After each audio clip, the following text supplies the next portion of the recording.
Bagi Anda yang berencana untuk menyewa skuter pada saat tawaf dan sa'i, jangan dilakukan dulu sebelum simak penjelasan Umi tentang resiko dan kelemahan menggunakan skuter. Berapa tarifnya dan bagaimana itu kelemahannya? Kita akan bahas dalam video kali ini.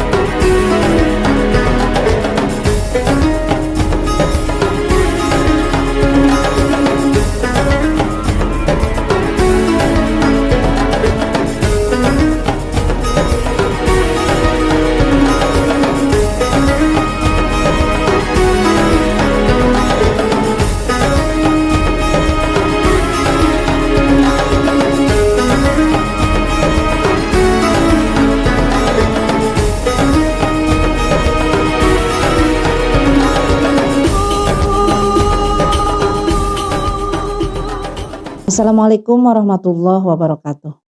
Alhamdulillah wassalatu wassalamu ala rasulillah wa ala alihi wa sahbihi wa mawalah. Sahabat Umi semuanya, duyufur rahman, calon-calon tamu Allah, semoga sehat dan diberikan kelancaran. Kali ini kita akan bahas tentang penggunaan skuter untuk tawaf. Bolehkah dan berapa tarifnya, serta apa kelebihan dan kekurangannya. Tapi sebelumnya seperti biasa mohon dukungannya dulu dengan menekan tombol like, share, dan komen, serta subscribe bagi yang baru bergabung. Semoga dukungannya bisa menghantarkan Anda bisa berangkat ke Tanah Suci. Amin ya rabbal alamin. Sahabat Umi semuanya, pada saat kita tawaf ada layanan baru ya. Bukan terlalu baru juga sih, sudah beberapa tahun di Masjidil Haram, yaitu skuter. Dan skuter ini diperuntukkan untuk mereka yang tidak mampu untuk melakukan tawaf secara berjalan atau menggunakan kaki. Jadi pada dasarnya diperbolehkan untuk yang lemah karena sakit atau karena hal-hal lainnya. Walaupun pada kenyataannya mungkin banyak juga yang nampak segar itu menggunakan skuter. Ya, dalam hal ini Umi tidak bisa memberikan hukumnya karena itu di luar kemampuan Umi.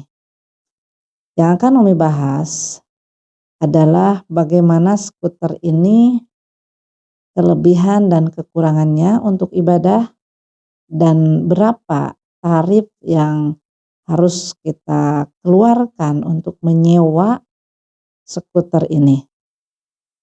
Tentang kelebihan dari menggunakan skuter tentu saja sudah pada paham. Menggunakan skuter ini akan meringankan tenaga kita.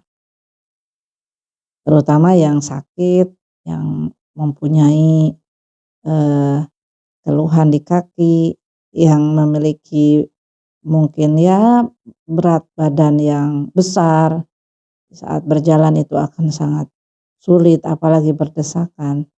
Nah, skuter akan menolong meringankan kerja otot kita.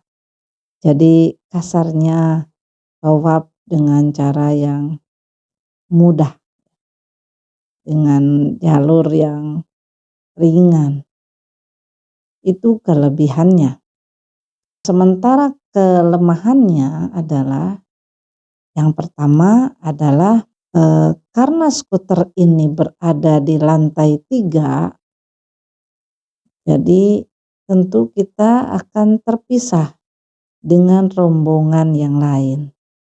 Karena tawaf yang mayoritas dilakukan yang tanpa ada uzur itu di lantai dasar dekat Ka'bah atau areanya disebut mataf. Tapi skuter ini di lantai 3.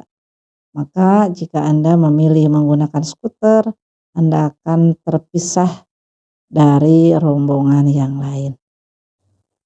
Yang kedua, dengan menggunakan skuter, maka Anda tidak akan bisa mendengarkan doa atau bimbingan dari mutawif.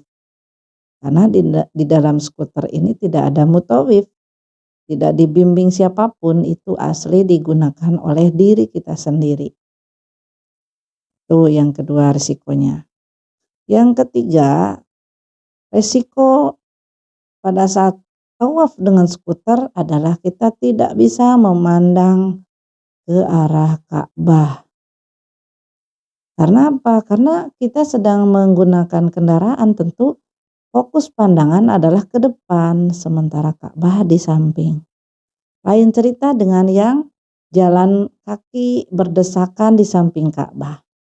Tentu pemandangan akan banyak melihat Ka'bah, melihat kerumunan yang sedang di Hajar Aswad, melihat Hijr Ismail dan sebagainya. Tapi kalau menggunakan skuter, pandangan akan lurus ke depan, ke jalan yang akan kita lalui ya. Soalnya tetap ini harus dilihat, tidak otomatis. Kalau kita lengah bisa nubruk yang di depan atau tersenggol sama yang di samping. Jadi akan jarang kesempatan melihat ke arah Ka'bah. Kemudian yang selanjutnya akan kurang khusyuk menurut Umi ya. Kurang khusyuk. Kenapa? Karena konsentrasi kita pecah dengan menggunakan atau mengendarai kendaraan. Ada ngerem, ada ngegas ya. Kemudian areanya juga terisolir di atas ya. Jarang tidak terlalu padat suasananya. Jarang mendengar orang ya, yang orang-orang membaca doa, orang-orang yang bergemuruh dengan segala jeritan hatinya ya. Berdoa di sana, ada yang nangis, ada macam-macam. Itu suasana yang membuat khusyuk, membuat suasana spiritualnya beda. Sementara di skuter itu ya di atas gitu, paling atas cuma ya beberapa orang saja tanpa berdesak-desakan.